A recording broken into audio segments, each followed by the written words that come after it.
Hallelujah, praise the Lord.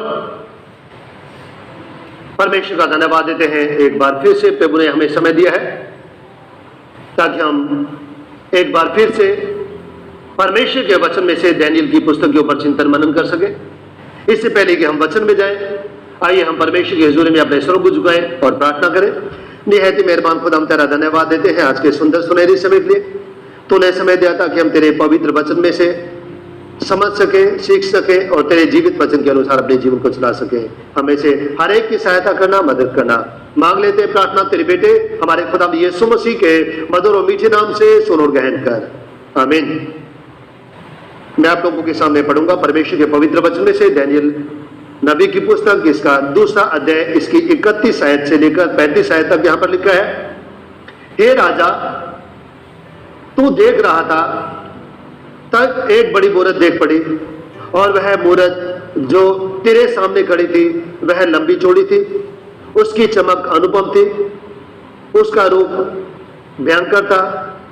उस मूरत का सर तो चौके सोने का था, उसकी छाती और भुजाएं चांदी की, उसका पेट और जांघें पीतल की, उसकी टांगे लोहे की और उसके पांव कुछ तो लोहे के और कुछ मिट्टी के थे।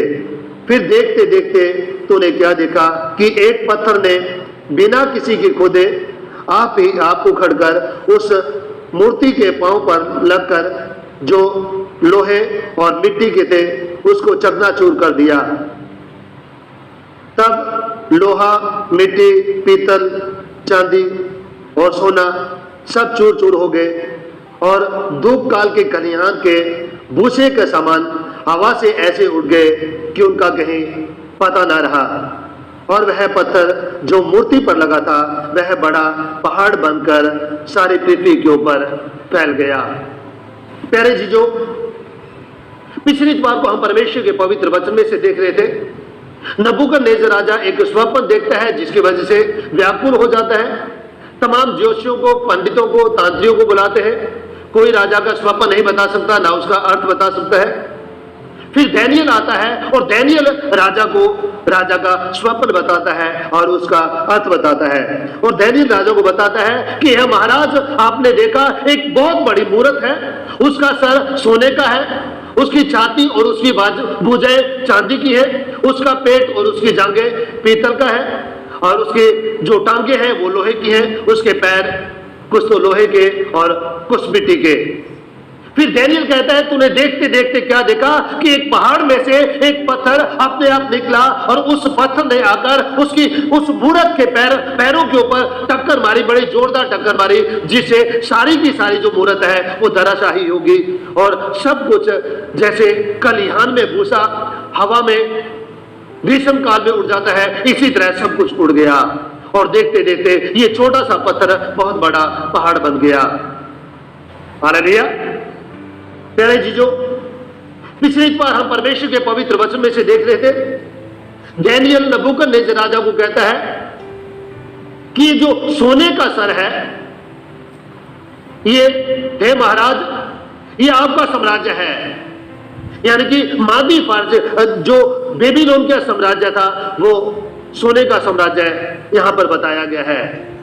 और हम देखते हैं कि बेबीलोन का साम्राज्य 606 बीसी से लेकर 538 बीसी तक का रहा, और उसके बाद इनका जो साम्राज्य है, बेबीलोन का जो साम्राज्य है वो समाप्त हो गया, और उसके बाद मादी फारसियों का साम्राज्य शुरू हुआ, जिसका समय 538 बीसी से 333 बीसी का माना जाता है।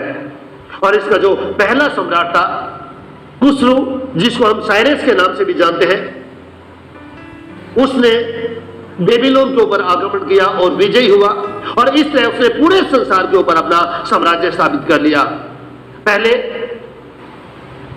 जो बेबीलोन का साम्राज्य पूरे संसार के ऊपर था, कसदियों का साम्राज्य पूरे संसार के ऊपर था, और उसके बाद मादी फारसियों का साम्राज्य पूरे संसार के ऊपर हो गया। और साइरस ने 8 वर्ष तक पूरे संसार के ऊपर राज्य स्थापित किया और साइरस के बाद 9 ऐसे और राजा हुए मादी फारसियों के जिन्होंने पूरे संसार के ऊपर राज्य किया। और इनका जो अंतिम शासक था वो था दारियस, जो कि 335 बीसी में सम्राट बना और मात्र 2 वर्ष तक सम्राट रहा।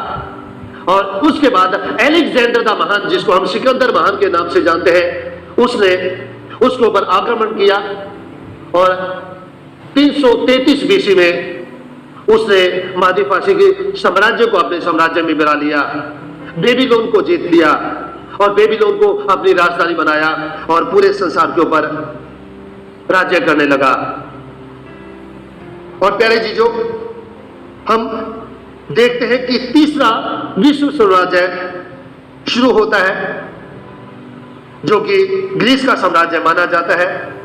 महान अलेक्जेंडर से लेकर ग्रीस का साम्राज्य है। जैसे कि दानियेल की पुस्तक 2 अध्याय इसकी 32वीं आयत के आखिरी हिस्से में लिखा है, उसका पेट और जांघें पीतल की है। हालेलुया। यहां पर दानियेल राजा को कहता है कि ये जो तूने मूरत देखी है, इसका पेट और जो जौगे हैं वो पीतल की है। और ये तीसरा साम्राज्य है, यानी कि ग्रीस का साम्राज्य है। और यदि हम इसकी 39वीं आयत पढ़े तो यहां पर लिखा है, तेरे बाद एक ऐसा राज्य और उदय होगा जो तुझसे छोटा होगा, फिर एक और तीसरा पीतल का सा राज्य होगा जिसमें सारी पृथ्वी आ जाएगी। ये अब पीतल के साम्राज्य का समय शुरू हो गया। अलेक्जेंडर मात्र 23 वर्ष की आयु में सम्राट बना और सम्राट बनकर इसने मैकेडोनिया की गद्दी को संभाला। अलेक्जेंडर का जन्म 356 बीसी में हुआ और उसके पिता का नाम फिलिप और उसकी माता का नाम ओलंपियास था। अलेक्जेंडर को हर प्रकार की जो शिक्षा दीक्षा है महान शिक्षक एरिस्टोटल के द्वारा दी गई और गद्दी पर आने के पश्चात उसने ग्रीस पर अपना अधिकार जमा लिया। सिकंदर महान ने 30,000 पैदल और 5,000 घुड़सवार लेकर बेबीलोन के ऊपर मादी फारसी के ऊपर इसने अपना अधिकार जमाने के लिए अपनी सेना को लेकर गया।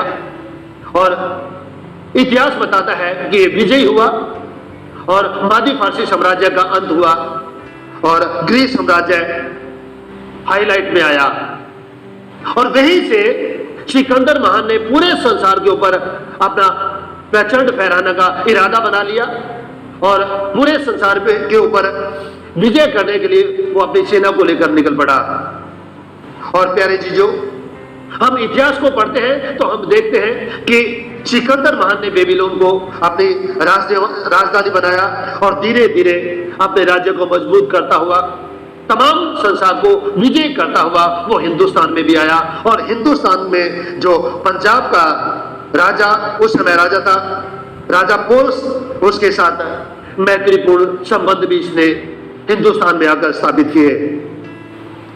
अलेक्जेंडर ने अपने समय काल में पूरे संसार के ऊपर अपना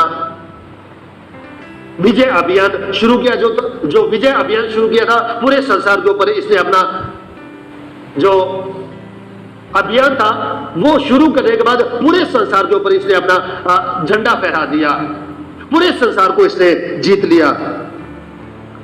और हमें इतिहास बताता है कि जब तमाम संसार को विजय करने के बाद उसने देखा कि मेरे पास कोई भी ऐसा राज्य नहीं है जिसको मैंने नहीं जीता है या जिसके ऊपर मैंने फतेह प्राप्त नहीं की है, तो इतिहास बताता है कि वो एक नदी के किनारे बैठकर बच्चों के समान रोने लगा कि अब मेरे पास कोई भी ऐसा राजा नहीं है कि जिसके ऊपर मैं विजय प्राप्त कर सकूं। इतिहास में लिखा है, अब मैं क्या करूं? पराजित करने के लिए तो अब कोई भी देश नहीं रहा। तो कहते हैं कि वो बेबीलोन को जब वापिस जा रहा था, वापिस जाते हुए पानी की बीमारी कोई उसे लगी और जिसकी वजह से वो बीमार हो गया, बुखार हो गया और मात्र 11 दिनों में वो इस संसार को छोड़कर चला गया और 33 वर्ष की उछलती आयु में वो इस संसार को छोड़कर हमेशा हमेशा के लिए चला गया। सिकंदर महान के बारे में कहते हैं कि वो आकाश के एक गिरते हुए सितारे के समान जो एक दिशा से चमकता हुआ दूसरी दिशा में बड़ी तेजी के साथ चमकता हुआ जाता है और अचानक लोप हो जाता है। और ठीक इसी प्रकार से सिकंदर महान भी एक सितारे के समान छोटी सी उम्र में 23 वर्ष की आयु में उसने अपने राज्य की बागडोर संभाली और मात्र 33 साल में यानी कि 10 वर्षों में उसने पूरे संसार के ऊपर अपना विजय प्रचंड फहरा दिया, पूरे संसार को उसने जीत लिया। और सिकंदर महान के बाद हम देखते हैं कि सिकंदर महान के बाद उसका जो राज्य है 4 हिस्सों में बंट गया और सिकंदर महान के बाद इसके जो 4 मुख्य सेनापति थे, इन चारों सेनापतियों ने उसका साम्राज्य आपस में बांट लिया। पहला था एशिया माइनर, दूसरा था मकिदुनिया, तीसरा था सीरिया और चौथा था मिस्र।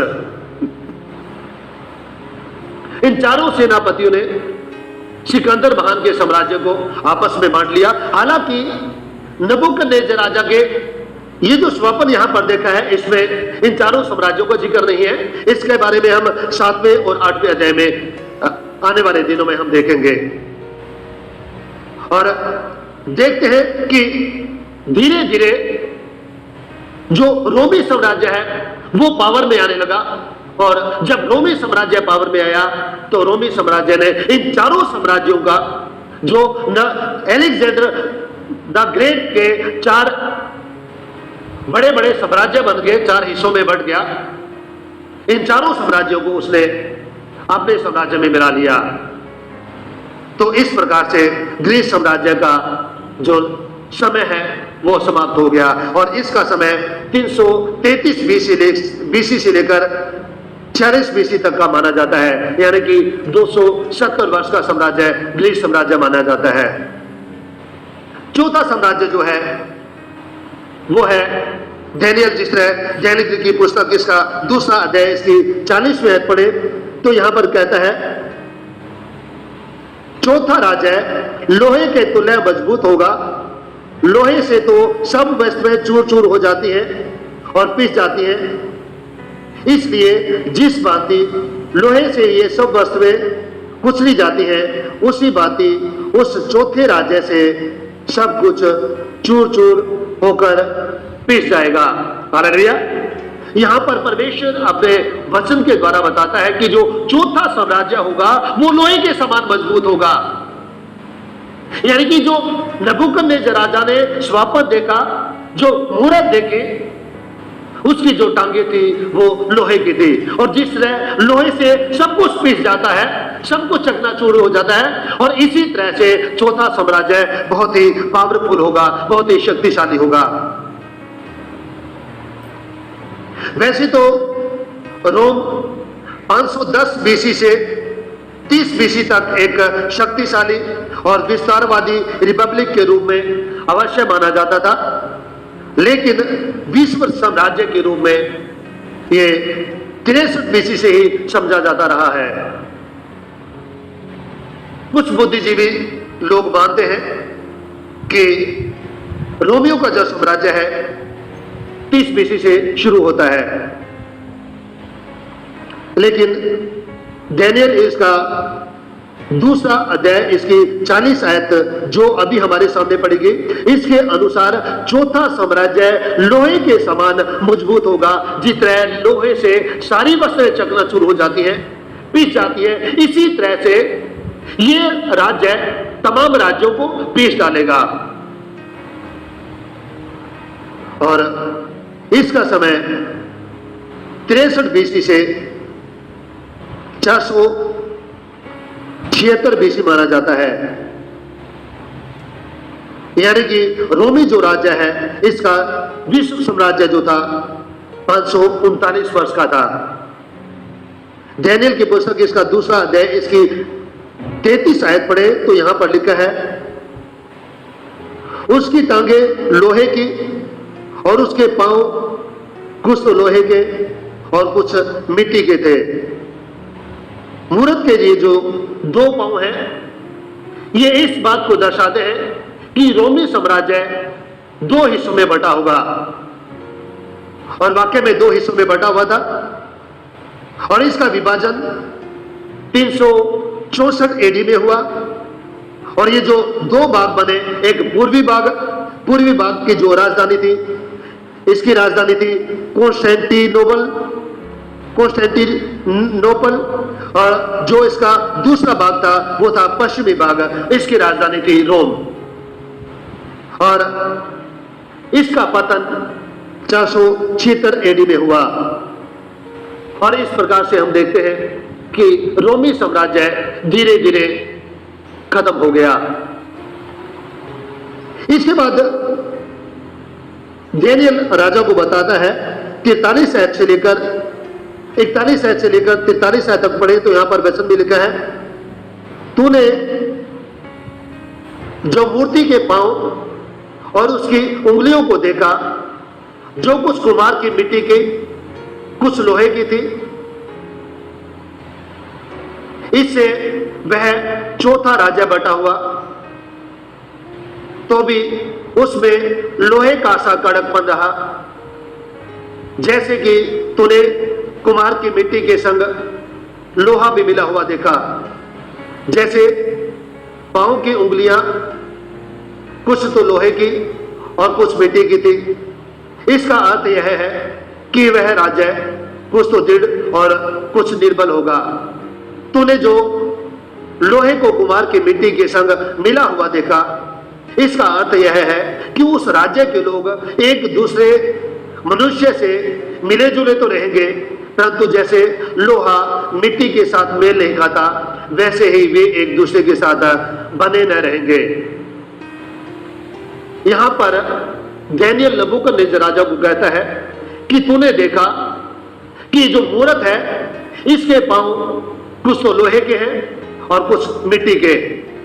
जैसा लोहा मिट्टी के साथ मेल नहीं खाता है, इसी तरह से ये जो दो राज्य होंगे आपस में मेल नहीं खाएंगे। और इसके बाद जो तूने पैरों की 10 उंगलियां देखी, इसके बाद 10 ऐसे साम्राज्य उदय होंगे, 10 ऐसे राजा उदय होंगे जो आपस में मिलने की कोशिश तो करेंगे, लेकिन वो आपस में मिले नहीं रहेंगे। और यहां पर हम देखते हैं कुछ एक बुद्धिजीवियों का मानना है कि जो 10 साम्राज्यों का डैनियल यहां पर जिक्र कर रहा है, वो 10 साम्राज्य रोम के साम्राज्य के बाद ही, जब रोमी साम्राज्य का पतन हुआ, उसी समय वो 10 साम्राज्य शुरू हो गए थे। और वो जो 10 साम्राज्य शुरू हुए थे उनमें आज का France, Britain, Spain, Ireland, Italy, Sweden और पोर्टुगीज, ये साम्राज्य उसमें आते हैं। इन बुद्धिजीवियों का मानना है कि इनमें से कुछ मजबूत है और कुछ कमजोर है। ये आपस में मिलने की कोशिश करेंगे, इकट्ठे होने की कोशिश करेंगे, लेकिन नहीं हो पाएंगे। लेकिन कुछ एक बुद्धिजीवी ऐसे भी हैं जिनका यह मानना है कि जो 10 साम्राज्य हैं ये अभी तक नहीं आए हैं, सत्ता में नहीं आए हैं।